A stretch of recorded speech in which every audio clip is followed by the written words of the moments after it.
Hey, welcome everybody. This is the episode 3 power review on Merv Stack Show featuring Mark. And we're gonna dive into this one today. This one is a little different. The first two had a lot of action on this one. This one seemed a little bit more on the drama side. So me and the fellas is going to talk about it. All right, all right. What up, fellas? Hey, what up? What up? Mark, What's good? what's up with you? Chilling, man. Stacks? Maintaining, man. Trying to get to the weekend. I know it's only Tuesday, but Right? Hey, yesterday was only Monday, but I swear I thought yesterday was hump day. I thought it was Wednesday yesterday, man. For real. yeah. What y'all sipping on anything tonight? Y'all taking a break? Are y'all sipping on water? No, Getting I'm, the H2 on? I'm sipping. Shoot, I got this right here. You know what I mean? Little piece of rock. You know what I'm saying? Little peach boy right here. As Sean would say, the peach Diddy juice. That Diddy we call it. Diddy juice. Diddy juice, right? You know what I'm saying? Yeah. Merv,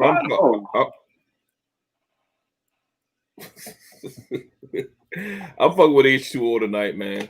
Yeah. I'm fucking with H2O, man. It's been a rough weekend, been a rough couple of nights, so I'm taking a break tonight. Nothing wrong with that. I still got this bottle. I'll finish it off tonight though. The kettle. The Kettle One Peach and Orange Blossom, but botanical.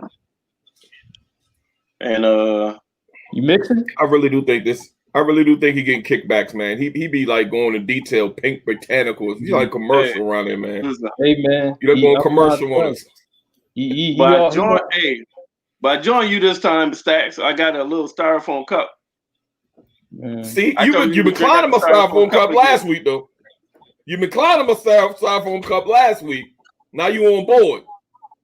Yeah. No, I ain't on board. I was just gonna show you some love for the day, then go back to my man shit, to the masculine shit next time. I ain't on board. I was just trying to show you a little bit. How is a styrofoam cup not masculine, man? That's old school hood shit.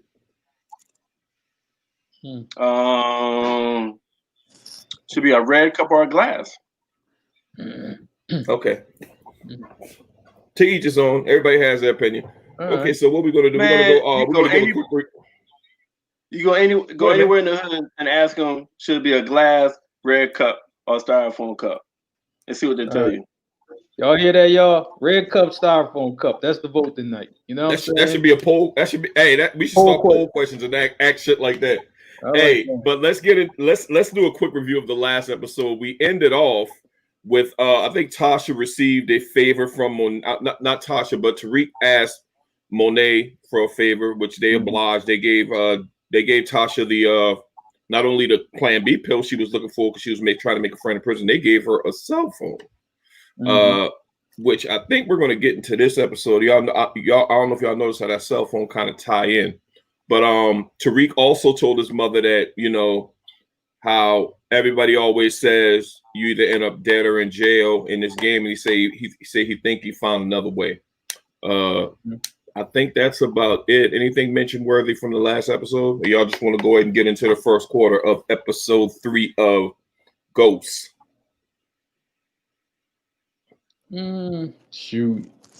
Not really. I mean, it's just kind of showing who the players were and everything like that. And you know, they had a funeral for Ghosts and, you know, and everything. So, you know, we kind of moved on from that.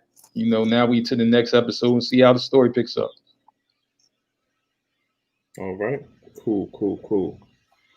Merv, you got anything about the last episode, or you just want to keep it going until this first quarter?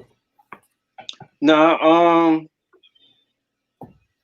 we're going to the third episode. Let's go ahead and start with the first quarter. Okay, bet. This first quarter of this episode begins with Drew and Kane. They rolling through the streets. They collect this collection day, man. They collected money from all their workers. And of course, I think it's like a good cop, bad cop situation where, you know, Kane is the bad cop, of course, and Drew is the good cop. they collecting everything going fine, but there's always that one weirdo out there that don't got the money, and of course, Kane had to do what he had to do. But being the good cop that Drew is, Drew pulled him off, and he's like, "Look, man, hey, we're gonna give you till Friday. If you don't have the money, I'm not gonna stop him next time." And this dude only had $40. $40. The prostitute 40. No, I thought it was 20. Yeah, exactly. No, he had 40. He had 40. Oh, I could have said $20. Come on, man. That's what. Okay. Because somebody said 20. So I got you. My question for you, Mark, is if you go back to the last Power, and this is just something I was thinking. If you go back to the last Power, what are the similarities of Kane and Drew riding doing their collections to how Ghost and Tommy used to do their business? I mean, I just want to know if you got any type of insight on if there's any correlation on that scene, because I kind of like that opening scene. Shoot, I think it is. You know, Ghost is real. You know, he's real smooth. You know, he's real smooth with it. You know, he kind of lets you know what needed to happen, but he just wasn't going to just beat your ass on the street. Like, he wasn't going to just do you like that. But Tommy, though, didn't matter where it was. Didn't matter if it was from a police station. It was happening. You know what I'm saying? So I think you see the similarities there between just how they conduct themselves. And Drew was just kind of like, yo, I got everything under control. Kane is more like, look, we popping off whenever, wherever. So I like between them two, those guys, that's what I see. Okay, Merv, my question for you is, as far as when they're actually rolling through the streets, making these collections, how do you think Diana kind of ties into this? Because as you know, as we go on, Diana comes back. Diana, it's like they report back to Diana, ultimately reporting back to Monet. Because when we go into the next scene, you know, Diana's asking them, you know, why the hell they taking so long. What do you think Diana's role is? Because she didn't have a really defined role, but what do you think her role is in these collections? Obviously, she's not going out there with them. I think her role in, let's go outside of collections. The collections, the business in general. It seems like Monet is grooming. It seems like Monet is grooming her to be the queen bee or the queen pin or the person that handles the behind the scenes business. So that's what I kind of take from that. And it's like whatever they say to her, it's almost synonymous to saying to Monet. And I think, I don't know if she realized it or not, or maybe she don't, but that's what I take, that Monet has got her, is grooming her to to take over. As far as you're gonna have Kane in there as the muscle, Drew as good cop, bad cop, or whatnot. But as far as like the I think she grooming Diana to be the smarts of the organization. That's what it seemed like with them reporting back to her. Mm-hmm. Yeah, that's an interesting take, man. That's a really interesting take, because I mean, if you go into the next scene where, you know, she reports back to them and Monet comes in. Monet, I don't know if y'all noticed it, dating back to ever since she came on the scene in the first episode, but she got a catchphrase that she said in 3 episodes. It seems like she always say, "What the fuck is going on in here?" Yeah. And when Kane and Drew comes back and explains to, you know, Diana why they was taking so long, you know, she shows them that Lil Guap and the GTD crew is like GTD, right? Yeah, GTD. That these dudes is putting these dudes is Instagram models. These dudes is selling dope, but they're like putting all their business on Instagram. Kane gets instantly upset, right? And Diana said, "Well, we got to get with mom to see what she want to see what's going on. We got to get with mom." She said, "Get with me about what?" Of course, all of them get silent, and she's like, "What the fuck's going on?" I don't know if y'all noticed it, but I think that's gonna be her thing throughout this series because she said it in the first episode and the second episode. Yeah. And she said they got 10 seconds to let her know what the fuck is going on. Yeah. She did say that. And I think the way that ended, the funny thing is the way that ended is she just literally wanted to go right into action, and Kane agreed with her. She was like literally ready to wipe them off the map. Mm-hmm. But of course, Lorenzo's still making the calls. Monet's calling the shots because she's not locked up, of course. But Lorenzo's calling the shots. So what do y'all think? Well, I'm gonna go to you first, Mark. I have a question in particular, but what do you think about that whole little situation as far as that scene when they got back to the house after the collections and Diane and Monet's involvement in that? I mean, it was kind of like, like just like you said, Monet just like, look, we got to get rid of them or whatever, and then she had to make the call, and then obviously Lorenzo came down with his ruling, on what needs to be done, and he wants it to run through Drew, but he kind of isn't around the kids, but he's just like, yo, they got to grow up, they grown, they not kids, right? So it's kind of a little back and forth between them because she's there with him every day, so she kind of sees them. But I think their father Lorenzo all sees them differently, So that's a dynamic that's going to play out through the whole series or whatever. And then when that happens, then we'll see what's up, Right. Hey Merv, do you think that Monet is right in the way she want to deal with things, or you think that Lorenzo, because Lorenzo pretty much tells them how to deal with it. Lorenzo goes on to say, let Drew handle that shit. Do not get them off the map. Do not pretty much saying don't do nothing, don't kill them boys because Lil Guap's father took a bullet for him. Now that's all fine and dandy, but do you think that Monet should be calling the shots more so since Lorenzo's locked up? Man, I mean, that's just how shit goes. Like once you reach that level, even if you get locked up, shit, you still the fucking boss. Until you're dead. So of course they just naturally gonna be looking at shit different. And I mean, men and women look at shit differently in general. All right, so especially with her being on the outside, seeing every day the day-to-day stuff, her thought process is probably changing, adjusting to the current times or the current day or situation, as opposed to while he's in lockup, he's still thinking of, which he has no choice of thinking how it was before he went in. So he's still thinking that same mindset. So of course they're gonna bump heads because he's probably running it how he was running when he was out. Ain't over months or years, should naturally change, should naturally progress. So I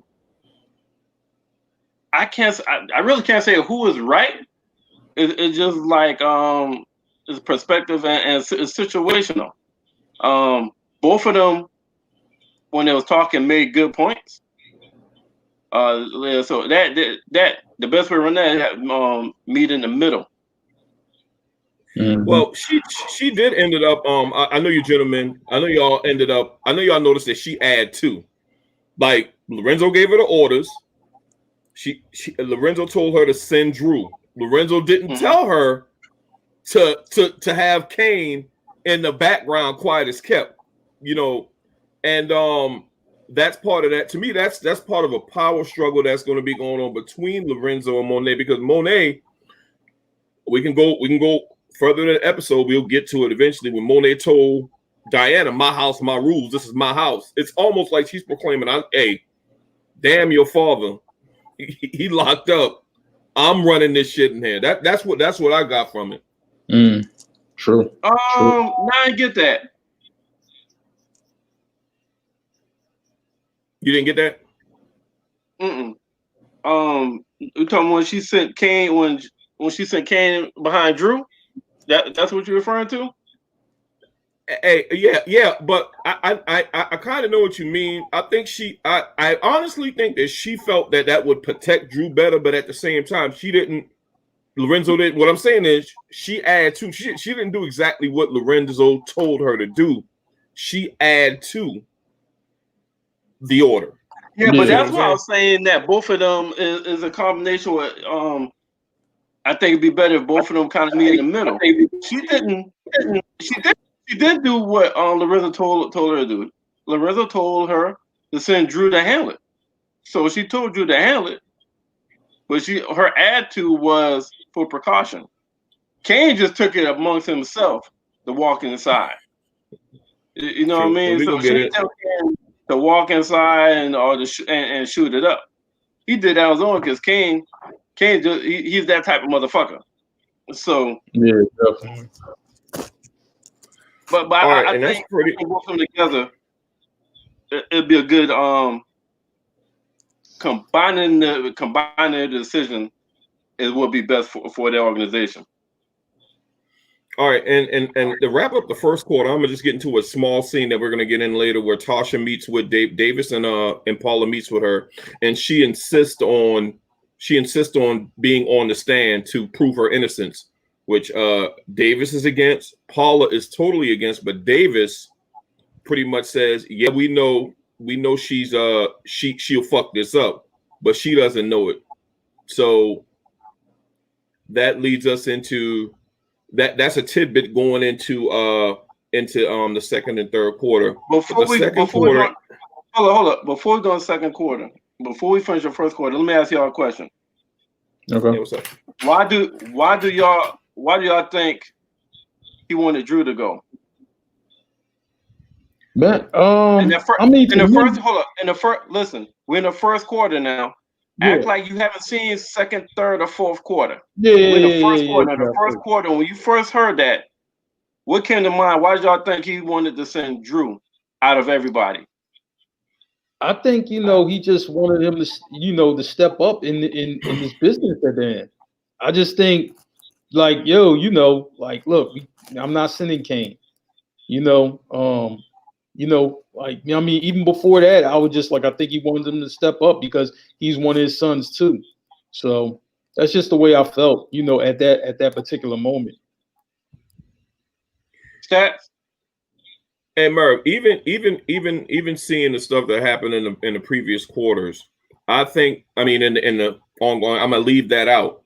But I think the reason Lorenzo wants to send Kane, because you go back to that Tommy and Ghost reference, whereas you sending Tommy if you want someone killed. You can send Ghost if you want someone killed, but Ghost is also going to be the person that gets the business done and going to be level-headed while doing it. So I think he knows his kids. I know he's been locked up for 10 years, but he knows his kids. So I think that's why he feels as though Drew. I think that's why he felt like he should have sent Drew rather than sending Kane.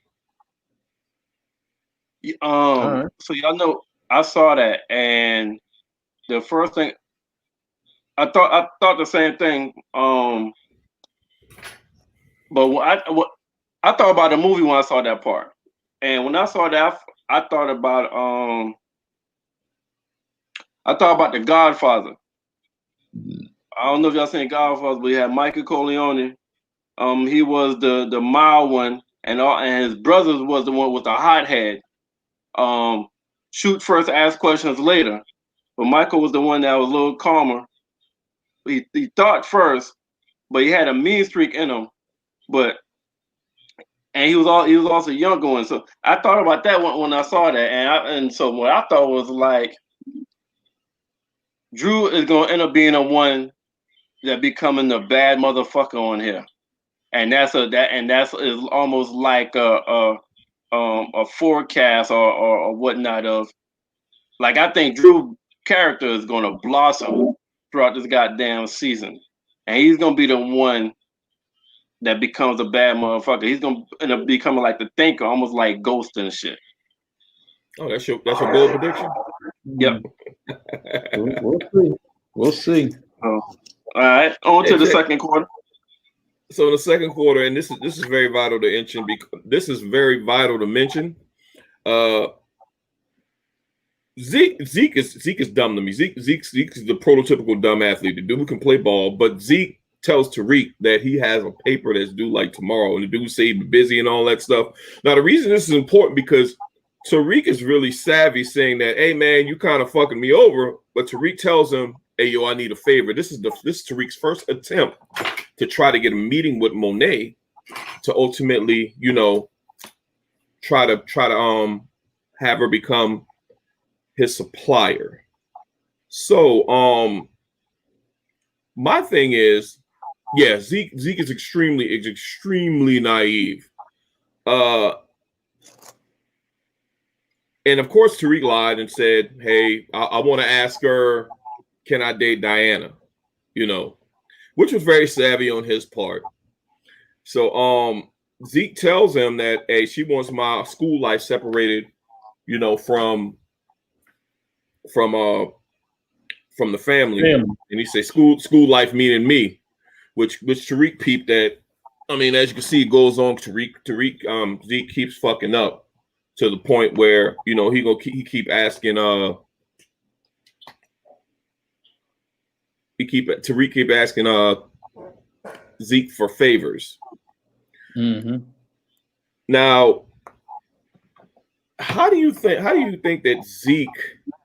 I just think something's going to happen to him. I mean, because Zeke is kind of like that side character. He's necessary because Tariq is fighting two battles. Zeke got to stay in Stansfield. And to stay in Stansfield, he has to make sure Zeke is able to play. He he pretty much doing his work. And on the other end, Tariq gotta keep making this money and pass his classes, so he got a full plate. So I just think that something is going to happen to Zeke down the road. I think I mentioned this in a previous episode. Do you think that Zeke will continue to use that Tariq will continue to use Zeke to his advantage as far as dealing with the family? I would say like to me, I think really he wanted to get a meeting with Monet. I think that's really what that was about. He'll continue to have a relationship, to do the work, and I think Tariq, he wants to make sure that he's good with the family. So of course he's going to make sure Zeke is good. I'm just like, man, I don't really see. I don't know if he's going to have to run Zeke for interference. I'm like, because I'm like the family knows him, and they've already, Diana reached out to him already on her own. He's roommates with Zeke. He's trying to secure the meeting with Monet. So I think he positioned himself, to where he needs to be, and I think what's going, like. Just from that part is just like, like I know what he wants, but I'm like, man, is he overplaying his hand? And that's like, at that moment, that's how I felt like, is that's what's happening? I'm like, I'm not really sure. What you think, Merv? I think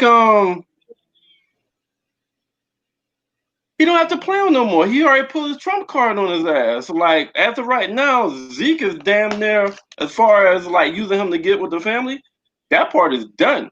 Just after this episode, he done did what he had to do. So that's only thing that's gonna be from here is going on. I think, as far as like he gotta take the classes and make sure he stay in there. I do agree with you. Zeke is important in this show because he is important to Monet. And Monet is one of the major characters. So he's very important in this show because he's important to Monet. And that's really You think of Diana or Kane or whatnot, but in my opinion, that's her weakness. Bingo. I wanted one of y'all was going to say that, because Tariq peeped that later on. We ain't gonna get ahead of ourselves. Tariq peeped that later on when he get that second meeting. But we ain't gonna get into that because I love that scene. All right, we got to talk about this mock trial, y'all. And I think it was very necessary because Tasha's dumbass, of course, she's had foot and mouth disease since this shit started. And she figures, oh, I can just get on the stand and I can prove my innocence. So I like how they did not tell her nothing and just threw her in there. Now, what I want to ask, because there were two parts to this mock trial. There was, she's getting not the cross-examination, but she's giving her testimony to her lawyer. It's always easy when your lawyer is asking the questions, and she thought she had killed it. Now, I want to know your take, Mark, on this whole mock trial situation. The first part of it, not cross-examination. This first part of it. The direct examination was more like, all right, what was your life, before you met Ghost, right? James St. Patrick, excuse me. So before you met James, what was your life? And he was just like, I was in accounting school, I wanted to be a singer, all of this stuff, right? Then she kind of tells the story, of how it went from there, like, like how was it? And then it was just like, when was the first time that you were involved in a crime or whatever? And then she told the story about hiding the gun when they were in the car or whatever. And it's just like, James being James manipulates the situation like no other. And he did that, to Tasha several times, throughout the series or whatever. So that was really, the direct examination. The jury's kind of like, oh man, we kind of feel bad because this guy was your husband, basically, conned his way or forced you into having this life, and some of it was good, but a lot of it was bad, and you were kind of forced into this. And he makes her look good, makes her look innocent, like, all right, I knew what was going on, but I kind of didn't. And she was just playing up that part. And I think when Tasha said, put me on the stand, I'm in her, at least I'm thinking in her mind, that's pretty much how it's going to be when she's on the stand, not knowing cross-examination is coming. So direct examination is always going to make you, look good. Look, I'm the innocent wife. I really didn't know too much. That was their thing, and that's what happened. So that's what I think about that. That, at least that part of it. And Merv, why do you think that the direct examination was vital? I didn't know that they were going to go into cross, but why do you think that the direct examination was so key? As far as them having that mock trial, that portion of it, we're going to get into the cross examination later on. Yeah, that's third quarter. Yep. To give her it's almost okay. So she's ultra confident. All right, and she's ultra confident that when she said, "I can beat any bullshit approached by Sachs." Yeah. Any bullshit that come in, I'm strong enough to beat that. So that's why her lawyer was like, "Okay, cool, you're right. We're gonna put you on trial." So it was vital for her to go in there so she could get a real taste of it, just to know what she's dealing with. So that it was just going to put her, kind of put her in real life, as opposed to what she think. Yeah, I can feel that. And as this next part, the next key scene to me was when they're going to Zeke's basketball game, and this is a scene between Monet and Diana where, as you alluded back, as one of you alluded to earlier, where it looks like Monet is grooming Diana to kind of be the head, take over the family business. And she just pretty much tells Diana, hey, fuck your plans, fuck your future. Your future is this family. And Diana wasn't really trying to hear that, but in turn, Tariq pops up, and after her mother literally told her, hey, don't be fucking with this dude like that. I don't want him close to the family, because everybody that this kid comes in contact with ends up dead or in jail, correct? Is that what she said? Yeah. Mm-hmm. That's what she said. So if y'all notice, Diana did the very opposite. Like, she gave him a whole lot of information about, how the stuff was going down with GTG, and Tariq was trying to put her in the game. Like, say, hey, just tell her what the hell she want to hear. You gotta play your audience.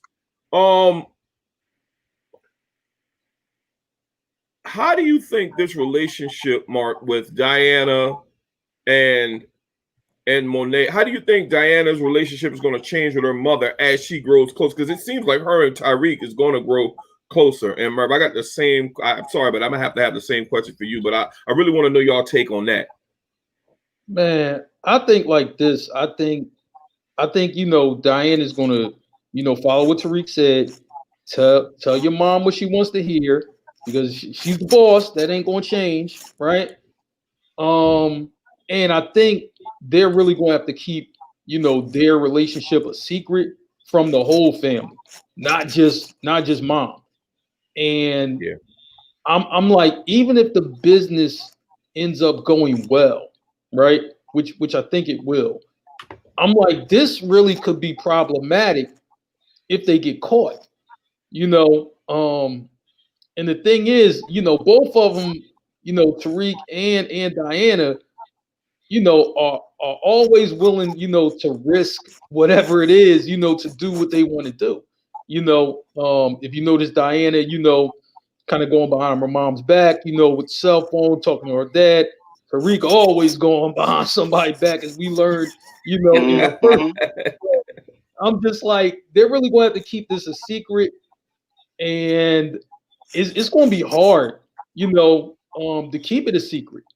And I think, if they do get caught, right, it's going to blow everything up. It's going to be a big problem everywhere. So we're going to have to see what happens with that dynamic. That's all we can do. Same question, Merv. Man, I just think it's about to be a nigga version of Romeo and Juliet. Just tell me all. It's gonna be a hood ass nigga version of Romeo and Juliet. Right. I feel you on that. Okay, that's a very fucking interesting take. I ain't mad at that though. I ain't mad at that. Mm-hmm. Oh God, you crazy as hell, man. So the second quarter ends with some more savviness from Tariq. I know Sean out there mad as hell right now when I keep bigging up Tariq. But Tariq, at the end of the second quarter, Tariq does what a lot of great dope boys does when you're trying to get established in a certain area, tries to eliminate the competition. And what Merv always says, what most men weaknesses, Merv, let me hear it. Pussy. So Tariq sends Epiphany to the competition's room. Hey, yo, and Epiphany is like I don't know where they find her at to play that role, man, but she's playing it to a T with that little thing that chick's be doing. But she keeps this dude totally occupied. And that is to me, that's a ghost move right there. Not my ghost moment, but that's a ghost move. I just wanted to get that little piece in. Anybody want to talk about that before we go into the third quarter? But I just want to get. I think that's part of it, and that was savvy of Tariq. I like what he was doing with that. I'm going right to Merv on this one. You know what? Go right to Merv. Yo, hey, listen, man. Tariq is a nigga, so that nigga was one of the damn weaknesses of men, which is pussy. Whereas you black, white, Japanese, Chinese, you love some good pussy. especially some all of a sudden pussy just show up at your door with handcuffs. Like, hey, listen, that nigga said, what you doing? I got a party to go to. She pulled out them handcuffs. That nigga said, oh, I can be late. Hey, brilliant. Hey, fucking brilliant. Hey, Mark. Hey, Mark. This motherfucker just said all of a sudden, pussy. Are you serious? Yo. Just show up at your door, you know. Yo. Oh, and you know what? And you know what? And you know what, Merv? It's funny you say that because motherfuckers be totally blinded and don't think about this could be a setup. This could be a trap. No. It's no different than the motherfuckers that they send a sexy decoy in the green room on the Maury Povich show, man. Same type of shit. No. Where the dudes be wilding out with the sexy decoy in the back of the show at Jerry Springer, Maury Povich. Same type of shit, man. Dudes don't think about, you know what, this might be a setup. Nah. Right. It's our downfall. Like Merv always said, that's our downfall. I feel him on that. Yeah. So going to the third quarter, this is where Drew, supposed to be just Drew is going to meet up with little Guap of GTG. Little Guap is a fucking asshole. I gotta say that right out the gate. He's a jackass. He's the worst. He's the very worst kind of dope boy. I know people from the hood that's in the streets. I don't know any of them that's like going live on social media. I just don't. I just don't. But Drew's supposed to go there to talk some sense into him. He gives them props, saying, well, he lies and said, when they told me to come by, and tell you, give you some props for how great you're doing for our organization. So once again, he's like, yeah, man, people see us on social media and they want to live how we live, and that's what he try to. I like how Drew kind of eased into it because he's that type of cat. Say about that. We just think you should, chill for a little bit. And stupid motherfuckers really don't like being told what to do, man. So he totally disrespect. Like his girl, stupid motherfucker. This girl had to help him out with words and all that stuff. You know what I'm saying? I'm like, man, this dude, and I think he's one of the ones that's going to end up getting killed probably the next episode. That's my bold prediction. Or the one after that. Even though Lorenzo don't want him touched. But do you think that I got a question mark. Well, I'm asking Merv this question first. You think because we're going to get into what happened after that, but how do you think that would have gone down had Kane not showed up, Merv? Man, I actually think Drew would have handled himself. Drew is just listen. If you remember the scene, he had his hand on the gun. All right. Yeah. Just because he's not as quick to escalate a situation as Kane, that don't mean he wouldn't be able to handle himself. I actually think he'll be able to handle himself. Okay. You feel that way, Mark? I would say like this. I'm one of the few people probably that I was glad that Kane showed up, because I think with this situation, if Drew was just there, no Kane, I think he would have shot him. Period.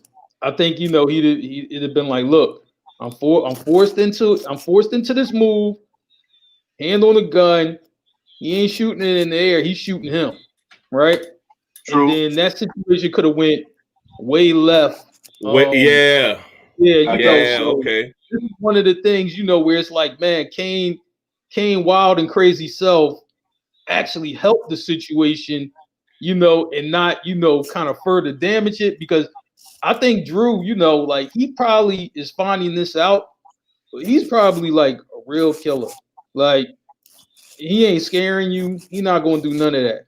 He just going to pull the piece and then do what he got to do. But back to, your original point talking about Lil Guap, it's kind of like they're kind of reflecting how these guys are. A lot of these guys are today, right? Like, it's crazy. Like, you know what I'm saying? And I don't mean to go off topic real quick, but I'm gonna throw this in there real quick for anybody. Nah, go ahead. You ever watch that DJ Vlad? you know what I mean, for these interviews. He interviews all these gangster rappers or whatever, and they really say what they're doing in the street. It's just a sign of the times, you know. And I'm just like, our generation really didn't do that. We just did whatever we had to do. You know what I mean? Kept it moving. You know what I mean? If our name rang out, it rang out. You know what I'm saying? But I'm like, nowadays they telling you, yo, what I did and what I will do. You know what I'm saying? So I just think it's a sign of the times of how some of these cats move today as opposed to, you know, back then. Bad. So Kane shows up, and it's funny. I never had that take. That's an interesting take as far as you're glad Kane showed up because you think Drew would have shot Lil Guap. Mm-hmm. That's. Hey, I listen. That scene when he showed up, y'all know I'm a big time. You know I'm a movie fanatic. Yo, when he showed up, y'all, don't think 50 don't be looking at other shows and other movies and be throwing little shits inside this goddamn series. But nigga, did he not show up like fuck Darth Vader? Hey yo, Was that just me? I didn't show with the damn. Could y'all not see him like, yo, I'm your father now? But he had the damn black hood on and shit like that. Nigga showed like Darth Vader. Like, nah, let's go. Hey yo, Like, Merv. And Merv, I can tell you this. I can tell you Little Guap whole fucking attitude shit when he saw fucking very Kane. much so. That's the damn said, show. No, we just fucking around. Ain't that right, Drew? We just right? fucking around. Hey, we just fucking around. We cool, Drew? Hey, and the only thing I can think of is Kane. Kane is a young cat, and his name is obviously already ringing bells in that city already, because this dude went from totally disrespecting Drew, talking about your moms ain't getting no dick in 10 years. Y'all know damn well he wouldn't have said none of that to Kane. No. And then Kane, it's like it's almost like Kane's gonna just brush it off. He started. I'm like, damn, is Kane gonna just let this ride? Then he shoots up the damn GTG spot. Now, and that leads to them rock. And the thing is, this shit's funny. It's like Kane loves this shit. Yeah. It's like when he loves it. So of course, when he really don't give a fuck. He really don't give a fuck about going to jail. Just like I think about to break up the next scene. One was like, yo, we can't shoot no cop. He said, no, you ain't. I am. I'm like, whoa. Hey. Yeah. Hey, yo, Mark, I was like, whoa, this dude wild. And he was going to. But thank God for Ramirez. Because Ramirez saw it was those two motherfuckers, and Ramirez was like, oh, I got to de-escalate this shit. Because Ramirez is playing both sides. Yeah, Lil Guap changed. Yep, he damn sure did.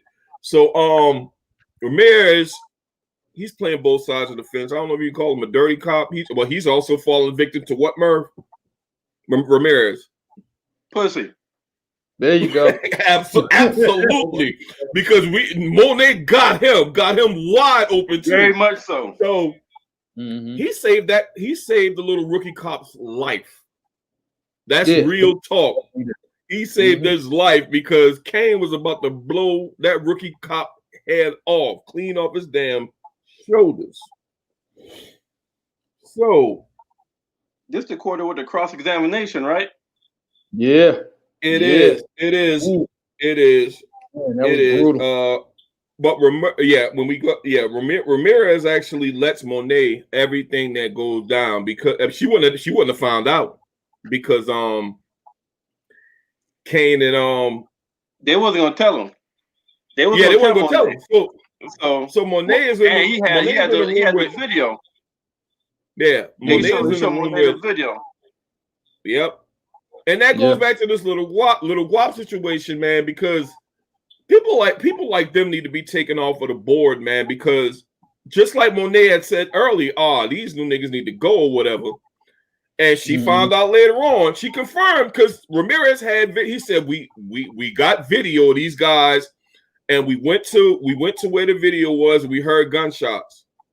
And I think Monet was still unhappy with the way that Kane. She told Kane, and she was unhappy with the way Kane dealt with the situation. She was more unhappy that I think she kind of wanted Drew to kill him. That's what I got from that. What y'all think? No, like she asked him if he draw. Nah, I don't think she want to kill him. I think I think what made her upset is the whole shit went wrong. He almost got put on camera. They almost got arrested.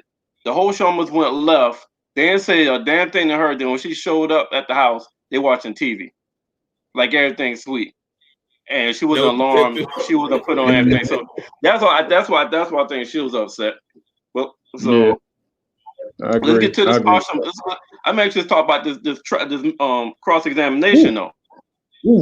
Oh yeah, that's the next part that we are going into. The because Tasha is, what are we doing now? I just proved to you guys that it's like, nah, that's direct examination. Davis was like, you gotta get crossed. You gotta get crossed. And threw her for a loop once again and said, I think you might recognize who we got cross-examining. You got Tamika. You got Tamika cross-examining her. And the thing is, I like Davis because Davis is brilliant, because who better to cross-examine her on this mock trial than somebody that knows that knows Sachs. Knows the situation and Tasha and Sachs. She knows everything. She knows all parties. And the cross-examination was brutal, gentlemen. Was brutal. I'm not gonna ask y'all no questions, but I like this scene because I like it the most because Tasha was fucking humble. This is the most humble I've seen her ass in a long time. Like puppy dog humble. That's why I like that shit. What's your take on the cross-examination, Mark? Man, Tamika lit her ass up on the stand. That was ridiculous. I mean, she just was going in and she would not stop. She was just like, look. She was just like, man, look, man, they talking about Terry Silver. I mean, him getting killed. Angela getting killed. You know what I'm saying? They talked about the Greg Knox trial. I mean, she was just bringing everything up that happened. Tasha ain't have no kind of answer. She was just getting lit up left and right. It was almost like watching, like if you ever watch boxing and a guy's about to get knocked out, but he get hit about 12 times in a row before he hit the canvas. That's exactly what happened. You know what I'm saying?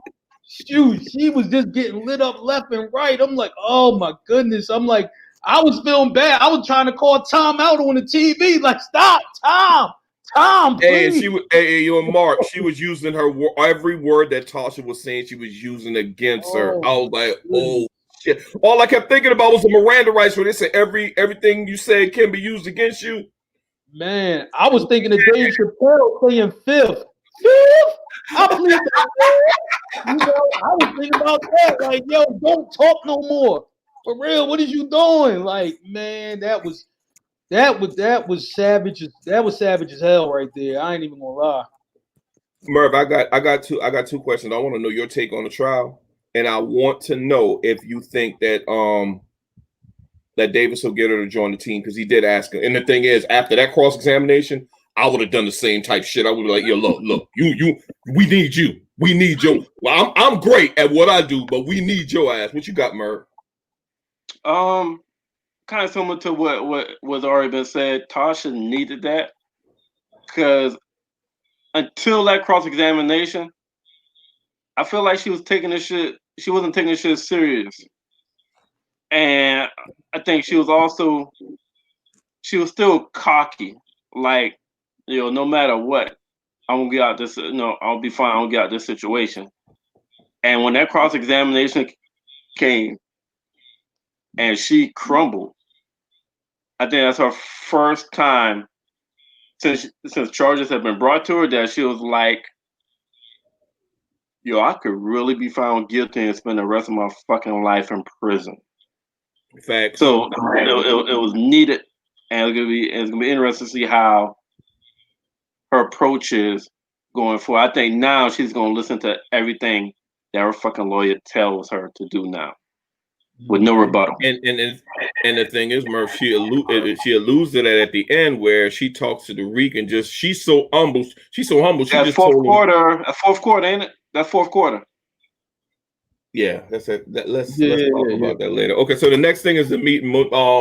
Monique goes to Lorenzo. Lorenzo gets his conjugal visit on, of course. You know what I'm saying? Well, you know, he's the boss.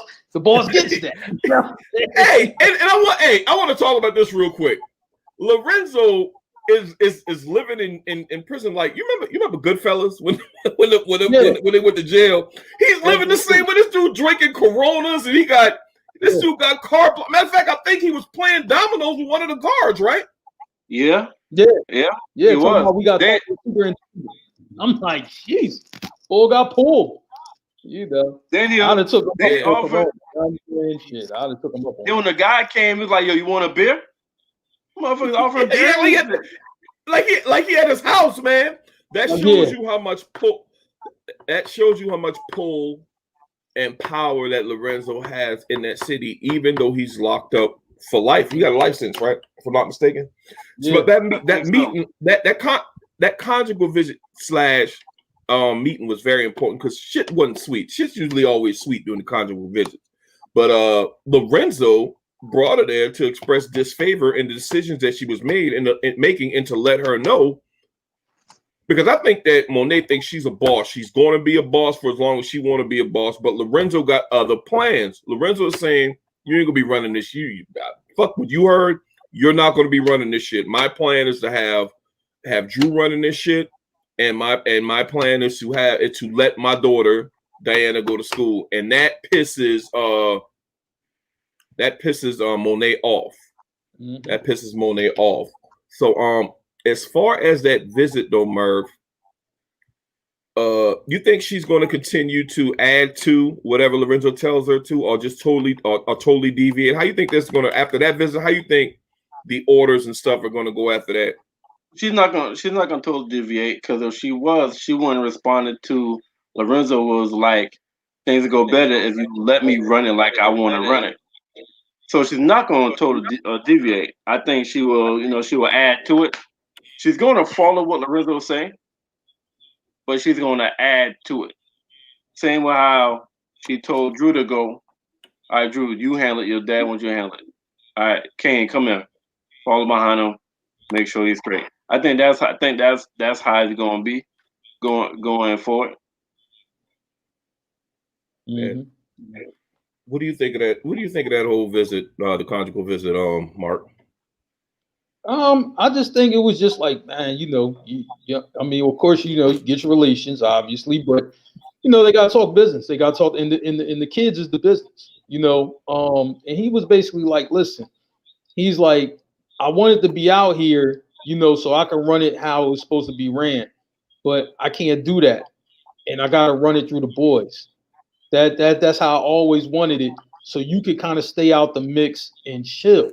It wasn't really set up for you to run it, forever. It was more set up for, you work with me to teach them how to run it, the boys. Mm-hmm. And that's what it was. It's just that Monet just sees different qualities in all the kids, right? And it's like, listen, if I can get them all on the same page how to take care of the family, then let's run it like that. So it's just a conflict of interest because Monet is with the kids every day, the grown kids. She's with them all the time, and their father isn't, even though he does talk to them. So it's just like a view of the times, just how different it is, how he remembers, how it was, and how she sees it now. So that's all. Got you. And this quarter ends off with after that visit, I guess Monet noticed that she went and checked Diana, because Diana already lied to her. That's she discovered that she had the extra burner, and she discovered that her that Diana had asked her dad could she go to school, and that's how the third quarter pretty much ended. Yeah. Well, and we already talked about how Monet pretty much confronted Drew and Kane and told him to get the fuck out of their face. Yep. That's how that quarter ended. So the fourth quarter begins with Zeke fucking up yet again. He playing video games while fucking Tariq is busting his ass, writing Moby Dick papers, writing papers for his class. And he ended up getting no credit for the paper he wrote for Colonical Studies. And he told Zeke, like, dude, what the fuck? And Zeke tried to like strong him, like, you know the arrangement. But that was so fucking dumb, and I was so mad when Zeke said that. And I like Tariq come at you like, motherfucker, if I'm not here, you can't play. You're not playing basketball. What are you not understanding? So Tariq takes this opportunity to ask again, and it works this time. And it works this time. I thought that was very savvy of him once again to because he ultimately did get that meeting. And in that meeting, the fourth quarters, I think the fourth quarter is kind of short. That meeting, he does meet with Monet, and he gives Monet the bag. And Monet's like, I ain't really impressed. And Tariq said, I made this in a day, and I had to leave campus. Now what? And he told her, if I'm going to work with Zeke, we got to come to an arrangement. And this is when she said something to the effect that Tariq said, well, you trust me with his grades. She's like, that's different. And he was like, oh, so what like you alluded to earlier, Merv. Oh, so Zeke is your priority. I like the way he said that, and then he made that deal with her, and she agreed. Only thing he had to do was move out. Move in with Braden to the pimp spot because his family pretty much runs the damn university. They got a little stash spot and all that shit. Because Monet doesn't want Zeke involved in any of the street shit that's going on because he's on his way off to the damn NBA. Let's deep dive into that for a little bit before we go, because there's a last part that's very, very important when Lorenzo comes in again. So as far as this meeting with Monet, the one that he finally ultimately get Merv, why do you think Monet was so quick to accept that deal? I mean, that's easy. She was only quick to accept it because that's when she realized that I need this little nigga more than I need a little nigga. All right, because my main concern is Zeke, and without this little nigga, Zeke ain't gonna make it at this college. That's why she took it. That's the only reason. That's why she took it so quickly. That's the only reason why she took it. But listen, hey, rewind like about 45 seconds from that episode, from that scene when he came in, cut motherfuckers bullshitting, talking about I was busy, and it was like, yo, but nah, you owe me a favor. You can't say no this time. It was like, all right, what's up, man? It was like y'all still you and your mom still have their weekly meetings. Did y'all see that nigga face when it was like that shit for so fucking classic. If y'all don't remember that, go back to that goddamn scene when he was like, yo, this time you can't say no. And when he mentioned Monet, look at Zeke goddamn face, dog. That motherfucker like he saw a fucking ghost. All right, now back to the question. Yeah, she ain't had no choice because she realized this nigga got leverage on me right now because he's the only way for Zeke to make it. Well, Merv, do you think that the situation with GTG gave I think it gave him a little bit of an advantage simply because Diana said that I don't even know why we fucking with GTG like that because it's not like they're one of our top earners. Because I think Tariq like had all this in mind, like, okay, because Tariq asked her, well, why the hell are y'all still working with them? So Tariq, to me, like seemed like he planned this shit to a T with those previous conversations he had with Diana. That's what I think. Yo, that's a great goddamn observation because you think about it, when he asked Diana why, she was like, because we ain't got no choice. Process that. Like they don't really make no damn money for us. Process that. So when you approach Monet, y'all making money quickly. Your name would never be said. And I'm also helping you with Zeke. So Yo, it's like a famous sales movie, man. ABC. All right. And for y'all that's not in sales or watch sales movies, ABC. Always be closing. Always be closing. And and Tariq closed the fuck out Monet. He did. He absolutely did. What's your take on that whole little exchange? That was one of my I'm not gonna get to that, but what's your take? Right. What's your take on that exchange, Mark? I'm gonna say like this. I could take this scene back to the first episode of Power, where Ghost, was talking to Tommy, and he was just like, "We're built for finesse. We're not a gang. We're built for finesse." And if you look at Tariq's operation, it's built for finesse. It's not, you're dealing with the streets. You got to strong arm somebody. You got to do this. Sean will kill you for that. Sean will kill you for that. Go ahead. He's mad. I know he's mad. I know he's mad at that too, right?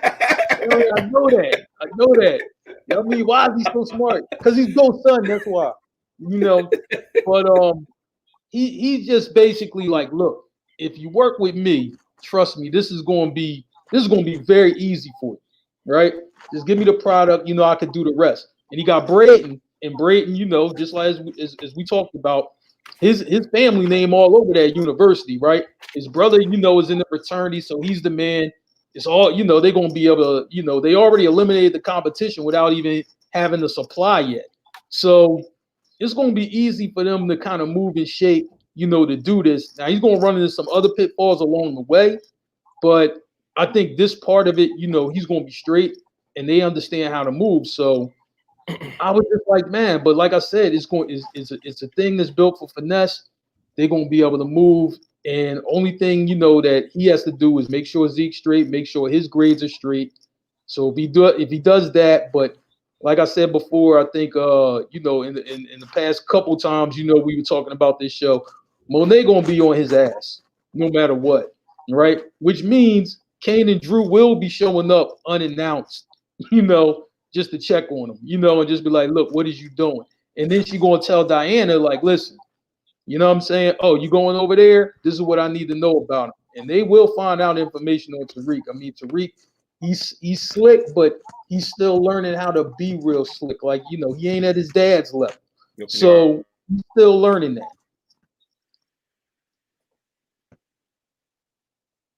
All right, we good? You hear me? I think we have some technical difficulties. All right, yeah, I hear you. You good? Okay. Yeah, I can hear you. We're wrapping up the fourth quarter now. Okay. You know what I'm saying? With the last scene, we had the last scene where Monet agrees to the deal. Yep. And then she makes that phone call to Lorenzo, and it was like, Tariq's working for us. Lorenzo was like, yo, can we trust him? Like, no, but I got a plan. And he was like, yo, what's his weakness? And Monet says, he is a weakness. I need you to make a phone call. Lorenzo calls Tasha, like, yo, your son is working for us. You make sure you tell him to follow everything we say, or he dies. And then fucking credits come up. Then fucking let that motherfucker say, make sure you tell him to follow what we say, or he dies. And then credits. Indeed. Yo, that's a crazy way to end this shit. But goddamn, point taken, right?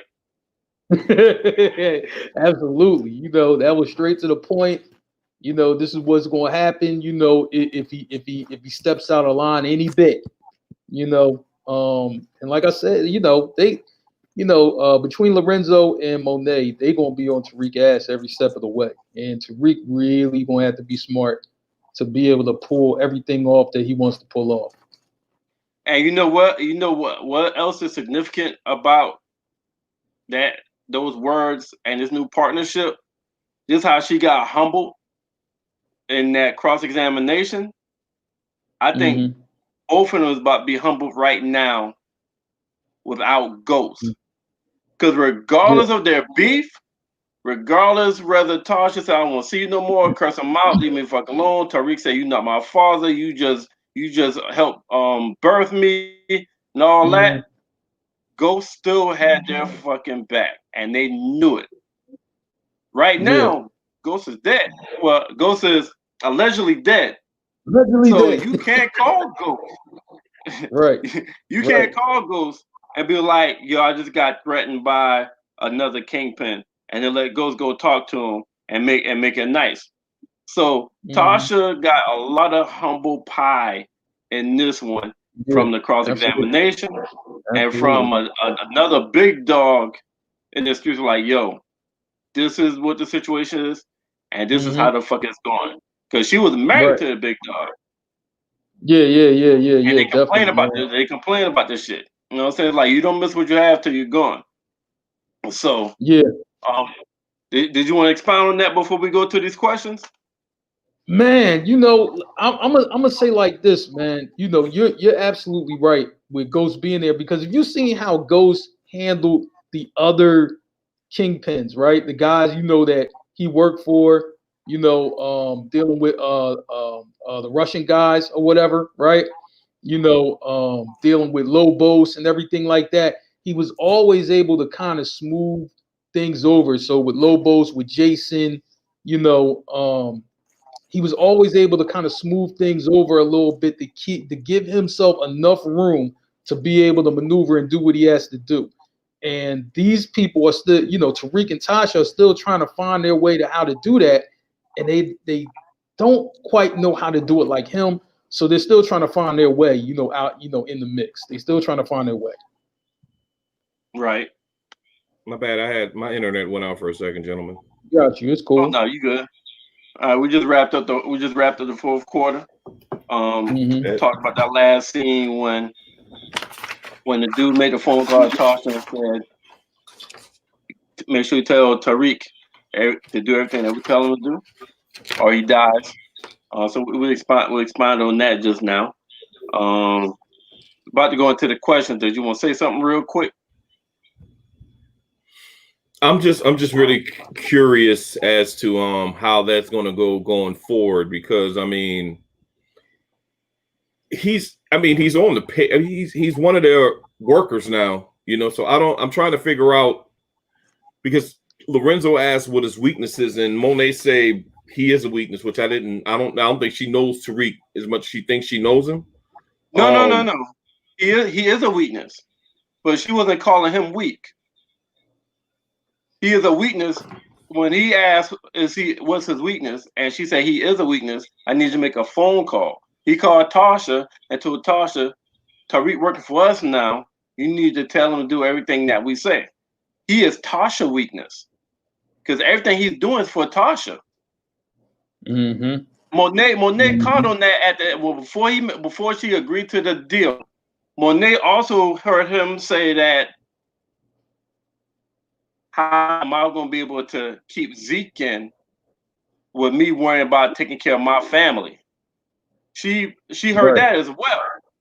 So when she's like, oh, so he's doing all this for Tasha, all right? And Tasha's in prison, so everything right now is that Tariq, everything's at the mercy of Tasha's situation. So when she said he is a weakness, she wasn't calling him weak. That's why she said, I gotta tell Lorenzo make that phone call. So when Lorenzo made that phone call, tell Tasha, yo, Tariq worked for us. Tell him do everything we say, or he dies. Right. So he's Tasha's weakness, so they can control the situation by going through Tasha. That's what that means. So let's go ahead with these questions. So the highlights are the questions that they really expound. So the first one, Mark, what was your favorite scene of this episode? Oh man, it was the cross-examination of Tasha. That was my favorite scene.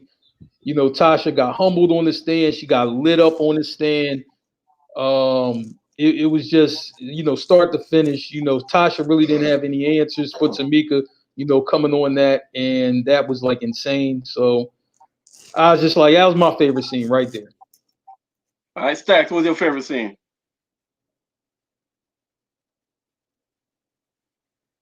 All right, go ahead, Merv. Favorite scene? All right. I don't have a real favorite scene. Okay. Well, of course, I won't be different. I figured the cross examination was gonna be probably the most popular favorite scene. I just got two funny scenes, man. It was just it's little shit to me. Like everybody else probably missed their shit, but like I told y'all about when Tariq asked Zeke about Monet again and his facial expression, and then at the beginning of the episode when Tariq got to class and he asked about the book, and he just straight went in and said, "Yo, I was impressed. He was stupid for doing this, stupid for doing that." And the nigga sitting by Lauren, by the girl that likes him, when you look at Tariq, it was like, "Yo, what the fuck are you doing?" Like, his facial expression was funny as fuck, man. Then he turned around, looked at Lauren, was like, "Is this nigga trying to fail?" So like, it was just like, it was just real simple moments that caught my attention. And shit was just funny to me, man. Stacks, what's your favorite scene? Hey man, to be perfectly honest with you, my favorite scene was the beginning, man, with Kane and Drew in the car collecting, man. That I don't know what track that was playing, but it took me. Okay. All right. Okay. Yeah. Mark, what was your most important scene? I think, to be honest, is when the most important scene to me was right after the cross examination. Davis, after he talked to Tamika, and then he was talking to his co-counsel or whatever, right? And I think that scene right there, kind of let him know, like, listen, we gotta make sure we double down on this. We gotta make sure we take care of this business right here, and they know, something's going on with Sachs, and they're going to get to the bottom. They're trying to get to the bottom of it. So I think that was important because this case is going to be huge moving forward. All right, so my most important scene was the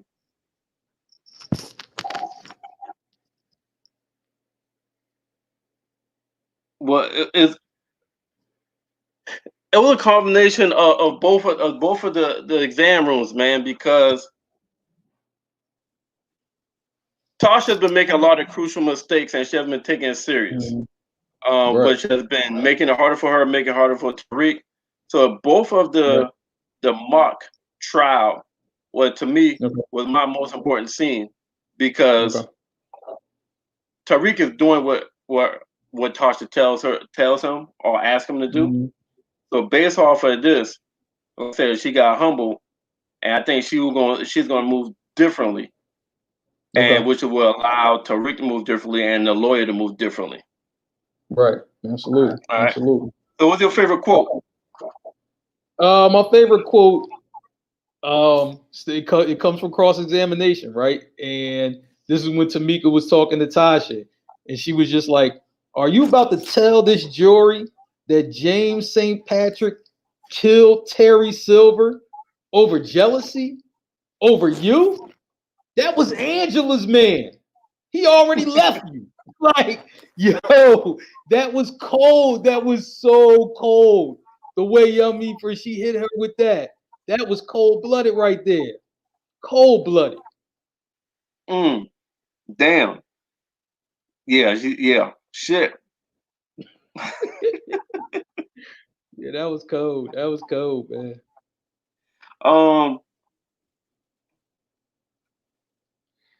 My favorite quote was when Davis was talking to Tamika after it was over, and he was like, "Yo, I need you." The whole kind of dialogue where he said, he was like, he asked him to join the team. She said no. They're like, "Yo, I need you," and it could be like a black dream team. Absolutely. And then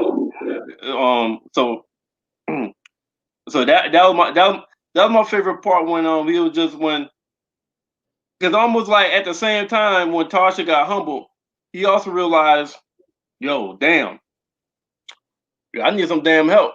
Like this damn kid's gonna be tough as shit. Let me go ahead and bring another all-star on the damn team. Right. Absolutely. Absolutely. So, what was your most important quote? I think it was when Tariq had the meeting with Monet, and he was just like, "Listen, what happens to Zeke if I fell out of here? You know, like what happens then if I can't take care of my family? Like, and I think right there, I think Monet kind of felt that whole thing. You know what I'm saying? Just like even though she's a queen pin, she's a boss, right? I still think she felt that for Tariq. Like it's like, yo, like he making sure that my nephew good. He trying to make sure him and his mom is good. I think that small part of sympathy, right? That Monet probably never shows. That little small part was just like, okay, cool. You know what I'm saying? We might could do business, right? I mean, she's still going to be Monet. She's still going to, be on his ass. But I think right there, she felt a little bit of sympathy for Tariq.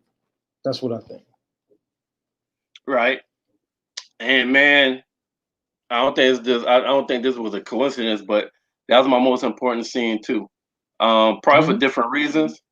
I mean, my most important quote. But probably for different reasons. It was when he said, "So Zeke is your priority." Mm-hmm.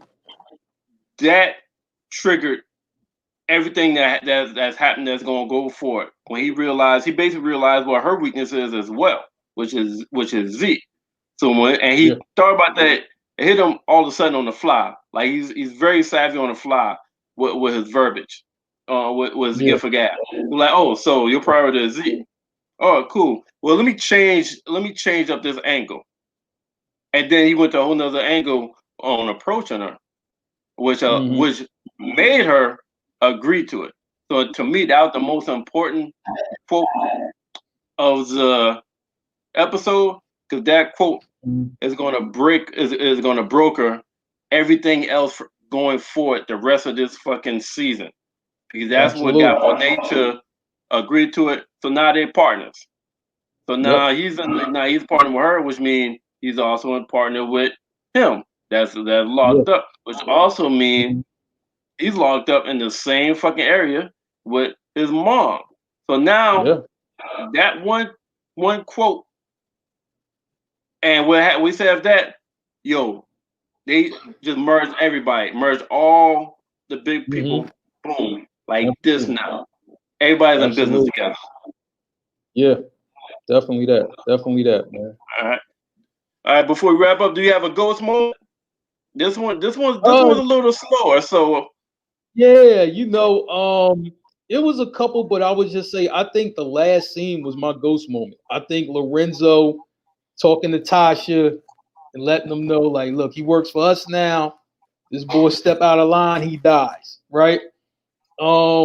Ghost has made these phone calls before, we remember going back to Power. He called Too Big, and he was just like, listen, our friend Dre is inside. If you make sure it's his last day, then we're straight. I'll make sure, everything is taken care of for you and your peoples. So that kind of phone call has been made before, and you see it got made again, but this time is by Lorenzo Tejada to Tasha, letting her know what he expects of Tariq, and if it don't happen, he got problems, basically. All right, Stats, you got a ghost moment? My bad for the technical difficulties. My ghost moment is Tariq's meeting with Monet. Which also I'm gonna just give you my favorite quote was during that, when he said, "You know the risk of the streets, and you can still choose to run in them, but you always will have to pay a price." Once again, and I know Sean gonna hate this. That was Tariq was in his ghost bag doing that little meeting, and the thing is, he ended up using a weakness that she has, being Zeke, in order to get her to play ball, as far as her becoming a supplier. And we've seen how Ghost moved and made deals. He's made deals with suppliers and connects that were trying to kill him. He just says something really, really slick, really quick to get out of the situation. And we all know that Braden getting those pills just wasn't going to cut it, because they were able to get the little prescription pad and all that stuff, but that wasn't going to cut it for the money that Tariq needed. So step into the big leagues, and he was able to convince Monet to put him on. So that's my ghost moment, along with my most important quote of the show. All right. Okay. All right. My ghost moment again, Mark. We agree on saying that. My ghost moment was Tejada calling, using leverage, calling Tasha like, "Yo, your son works for us now," and tell him what we need him to do, or he dies. I mean, that's you tell somebody your son dies if y'all don't listen to us. It won't get any better leverage than that right there. So that's my ghost moment. All right, that wraps up to our episode 3 Ghost Power Review. The guys, Mark, guys, Merv, guys, Stacks. Mark, you want to say something real quick? Oh, and one more thing, man. Shout out to Zingo TV, Blackjack TV. Shout out to them, man. Spotify, YouTube channel, the guys page, man. And the Merv and Stacks show. Shout out to everybody, who kind of tuning in, watching this. If you got any more questions or anything, just hit us in the comments. You know what I'm saying? We'll definitely respond, and we'll go from there. Facebook Live, YouTube Live, and one Mile High Internet Radio. Also, you can find us on those. All right, so now we're signing off. Hold on 1 second, man. Can I say something real quick, man? Go ahead, man. Shout out the guy Sean. Shout out to the guy Dre. I don't know if y'all saw it last night, but the hip hop show was on Unsung Heroes. Make sure y'all catch them cats. Them cats are very passionate hip hop heads. They come on with the hip hop corner every Monday night. So shout out to those guys, and we're right back at you tomorrow. And we form up like Voltron. All the guys. We got the guy Mark, the guy Merv, the guy Sean, the guy Dre, and me.